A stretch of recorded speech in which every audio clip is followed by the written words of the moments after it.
நாள் 18 கிறிஸ்மஸ் கொண்டாட்டம். இன்றைக்கி லெக்கோர் கோட்டை போட்டு பச்சைக்கிளி ஜூஸை குடிச்சிட்டு ஆஃபீஸ் கிளம்பி போயாச்சு.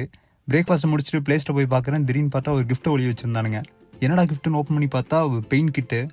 என்கிட்ட ஆல்ரெடி பெயிண்ட்டுக்கு தேவையான திங்ஸ் எல்லாமே இருக்குது. நோட்டு, ப்ரெஷ்ஷு, அந்த பெயிண்ட்டு அதெல்லாமே இருக்குது. என்னதான் இருந்தாலும் அதெல்லாம் கொண்டு போகும்போது ஒன்று தொலைச்சிருவேன், இல்லைனா கொண்டு போக மறந்துடுவேன். ஆனால் இது வந்து ஹோல் கிட்டாக இருக்கனால இது கொண்டு போகிறதுக்கும் ரொம்ப ஈஸியாக இருக்கும், செம கம்ஃபர்டபுளாக இருக்கும். எனக்கு இது உண்மையாலுமே ரொம்ப சர்ப்ரைசிங்காக இருந்துச்சு. ஏன்னா இன்றைக்கி இது கிடைக்கும் நான் எதிர்பார்க்கவே இல்லை.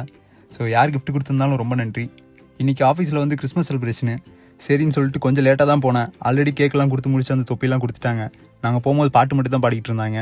சரின்னு சொல்லிட்டு கிறிஸ்மஸ் தாத்தா கூட 2 ஃபோட்டோவை எடுத்துகிட்டு கேக்கு சாப்பிட்டே ஆகணுங்கிற முடிவில் வெளியே கிளம்பி போயாச்சு.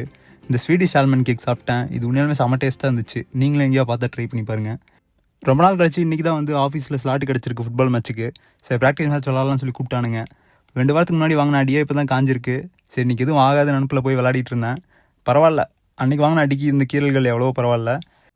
நாளை சந்திப்போம். Tata bye by.